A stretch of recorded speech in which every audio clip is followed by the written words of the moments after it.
ರಾಗಿ ದೋಸೆ ಮಾಡ್ತಿದ್ದೀನಿ. ಬೆಳಗ್ಗೆ ಬ್ರೇಕ್ಫಾಸ್ಟ್ ಬೇಗ ಆಗುತ್ತಿದ್ದು ನಾಷ್ಟಕ್ಕೆ. ಹೆಂಗೆ ಮಾಡೋದು ಅಂತ ತೋರಿಸ್ತೀನಿ ನೋಡಿ. ಒಂದು ಬೌಲು ರಾಗಿ ಹಸಿಟ್ಟು, ಒಂದು ಅರ್ಧ ಬೌಲಷ್ಟು ಅಕ್ಕಿ ಹಸಿಟ್ಟು, ಈರುಳ್ಳಿ,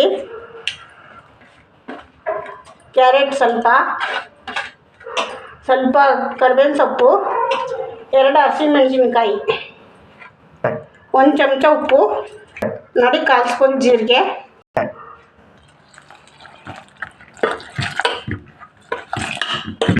ನೋಡಿ ನೀರಾಗಿ ಕಲಿಸ್ತಾ ಇದ್ದೀನಿ.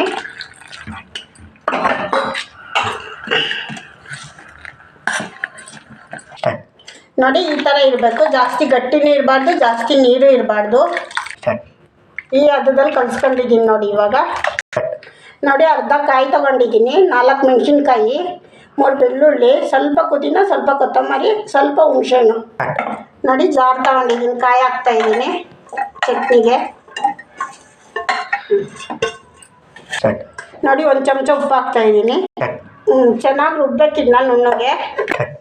ನೋಡಿ ಸಾಸಿವೆ, ಜೀರಿಗೆ,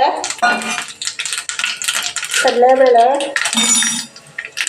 ಮೆಣಸಿನ್ಕಾಯಿ, ಮೆಣಸಿನ್ಕಾಯಿ,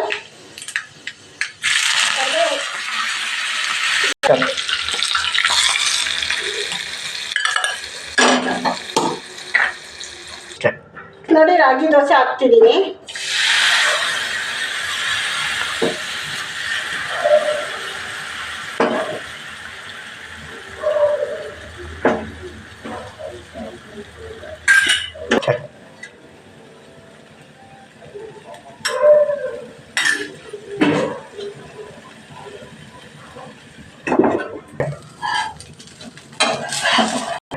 ನೋಡಿ ರಾಗಿ ದೋಸೆ ರೆಡಿಯಾಗಿದೆ. ಇವಾಗ ನಿಮ್ಗೆ ಇಷ್ಟ ಆದರೆ ಶೇರ್ ಮಾಡಿ, ಲೈಕ್ ಮಾಡಿ, ಸಬ್ಸ್ಕ್ರೈಬ್ ಮಾಡಿ.